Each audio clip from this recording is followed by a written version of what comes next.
आदरणीय मंच डॉक्टर साहब, मैडम और आप सब, अखिल भारतीय साहित्य परिषद के 3 उत्सव, वाल्मीकि जयंती को अखिल भारतीय साहित्य परिषद की स्थापना, उस उत्सव को हम लोग वाल्मीकि जयंती महर्षि वाल्मीकि का स्मरण करते हुए और भारत के लौकिक साहित्य में आदि कविता का जनक उनको मानते हैं, वो अवसर मनाते हैं और पूरे देश सभी प्रांतों में सभी भाषाओं में यह कार्यक्रम एक प्रकार से होता है, केवल से कश्मीर तक और पूर्व से पश्चिम तक। यह दूसरा पर्व है व्यास। जब वैदिक काल से वेदों की रचना के बाद आगे बढ़ता है साहित्य, तो पौराणिक साहित्य, पौराणिक साहित्य में रामायण पहला, पौराणिक साहित्य आदि काव्य, और दूसरे नंबर पर वेद व्यास जी आते हैं और महाभारत। महाभारत की रचना अकेले महाभारत व्यास जी का नहीं है। व्यास जी वह महापुरुष थे जो सनातन की बिखरी हुई जितनी भी संस्कृत के तत्व थे, जितना भी साहित्य था, स्मृतियों की रचना, पुराणों की रचना और सबको इकट्ठा करके संस्कृति के सामने रखा, देश के सामने रखा। व्यास जी का अखिल भारतीय साहित्य परिषद के लिए वाल्मीकि जी के बाद दूसरा महत्व है और यह पर्व हम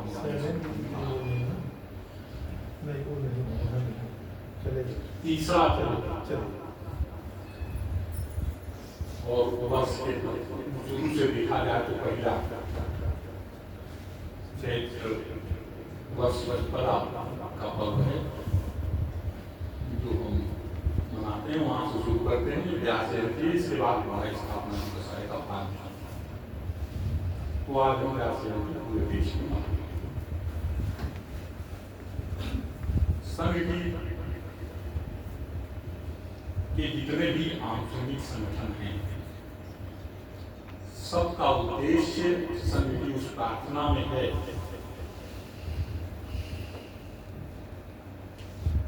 परम वैभव ने तो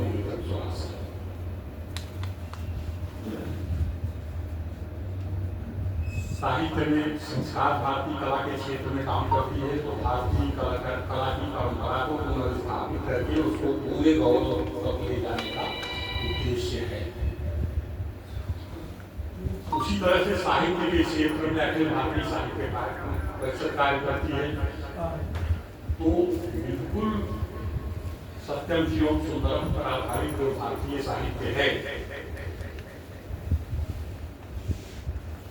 साहित्य में मंगल की कामना जो तुलसीदास जी करते हैं, वर्णा नाम और संघा नाम के आगे जो बढ़ते हैं तो मंगला नाम से करता हो, उस साहित्य के प्रतिबद्ध है। और इसी तरह से जिस भी क्षेत्र में कार्य करते हैं, डॉक्टर साहब का आरोग्य भारती है, सेवा भारती है, लोक भारती है, जितने भी सारे अंतरंगिक संगठन हैं, सब इसी कल्याण की कामना से, राष्ट्र वैभव की कामना से कार्य करते हैं। अभी 2 वर्ष पहले भुवनेश्वर में सर्वभाषा साहित्य सम्मान, साहित्यकार सम्मान, तो 36 साहित्यकारों का सम्मान पूरे देश से था, सभी भाषाओं के। तो हमारे लखनऊ के लोगों को जाने वाने का फुर्सत नहीं मिलता है, रीवा में गए थे, जाते तो कुछ चीजें, मतलब कभी गोष्ठी से हम लोग आगे भी, और फिर बहुत दबाव रहता है कि किस तरह से काम करना, और बहुत सुनना पड़ता है केंद्र को जवाब देने के लिए क्या क्या कर रहे हैं आप। तो वहाँ भुवनेश्वर में 2 सत्र में हमारे हमारे राष्ट्रीय स्वयंसेवक संघ के सर संचालक पूज्य मोहन भागवत जी थे। दो शब्द, एक तो सम्मान वाले शब्द में उन्होंने सम्मानित किया सभी साहित्यकारों को, और दूसरे शब्द में उनका उद्बोधन था और जिज्ञासा एक दिन का पूरा समय और कहा कि ये संघ शताब्दी वर्ष है और अखिल भारतीय साहित्य परिषद की स्थापना 1966-67 में हुई थी। यह करने के लिए कि स्वतंत्रता तो हमको मिली, लेकिन जिन हाथों में देश गया उनको भारतीय साहित्य परंपरा से कोई मतलब नहीं था। और साहित्य के संबंध में उस समय यह विमर्श शुरू हुआ कि साहित्य 1947 से शुरू होगा कि साहित्य भारत की परंपराओं के साथ चलेगा। वैदिक साहित्य, पौराणिक साहित्य, संस्कृत का इतना विशाल साहित्य, विभिन्न भाषाओं का हमारे बड़ा साहित्य, बंगला का, मराठी का, उड़िया का, तमिल का, मलयालम का, इसके साथ चलेगा या रूस के साहित्य के साथ 1947 से हम शुरू करें। भारत का पुनर्निर्माण होगा कि भारत का नवनिर्माण होगा, यह सबसे बड़ा संघर्ष था डॉक्टर श्यामा प्रसाद मुखर्जी और नेहरू। श्यामा प्रसाद मुखर्जी पुनर्निर्माण की बात करते थे कि उसको समझते हुए हम आगे बढ़ेंगे और वो सबको छोड़ देना चाहिए। आचार्य नरेंद्र उन्होंने कहा कि हमारी कलाओं का और हमारा साहित्य का मूल तो वेद और पुराण ही है, बिना उसको छोड़ के तो हम कुछ बचेंगे ही नहीं, आगे क्या करेंगे। तो मोहन भागवत जी ने कहा कि क्यों आप पीछे, इस बात की और चर्चा हमारे परिषद के क्षेत्र में है। उन्होंने कहा कि आप 40 साल पीछे चल रहे, आपको जिसके लिए जो सोच करके संघ ले आया था कि साहित्य के क्षेत्र में आप उनकी नौकरियों को स्वीकार करेंगे, उसमें आप कहीं पीछे हो। तो 23 के उस सम्मान समारोह, सर्वभाषा सम्मान समारोह के बाद तुरंत शताब्दी वर्ष आ गया 1925 में, और एक बहुत बड़े संकल्प के साथ संघ में पूरा, जैसे आपने इस अस्पताल को रिनोवेट कर दिया पूरा, उसी तरह से इस परिषद के भी पूरे रिनोवेशन का दबाव, ये 57वां अधिवेशन जो युवा में होगा, वहां भी 3 दिन में जितने सत्र हुए सब में यही बात थी।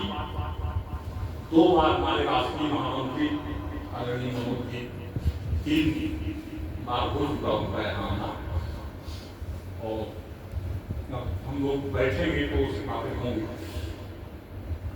तो बहुत कुछ करना है उसमें। और आगे इसमें कोई व्यक्तिगत संस्था हम लोग हैं नहीं, दायित्व हम लोगों को मिलता है तो साहित्य के क्षेत्र में अपनी रचना या तो मूल दायित्व है हमारा, इसलिए हम जुड़े ही। उसके साथ जो अतिरिक्त कार्य है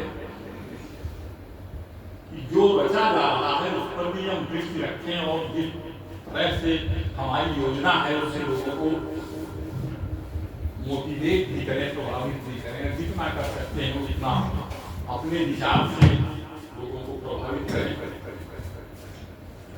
और तीसरा है कि अगर संगठन में हम तो अपने प्रभाव से कार्यकर्ता का एक दृष्टि हमारी रहे कि हम अपने बात किसको लेके जाए।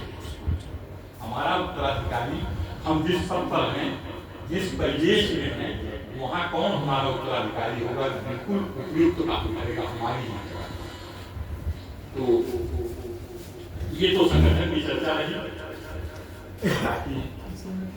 व्यास जयंती आज है, मैं डॉक्टर साहब का सम्मान हुआ, मैडम का सम्मान हुआ, गुरु और व्यास के रूप में दोनों का आदर करता हूँ और हम लोग गौरवान्वित हैं उनका सम्मान करके परिषद। और इसी तरह से आप पूरे देश में ये पर्व मनाया जा रहा है और विद्वानों का सम्मान हो रहा है चुने।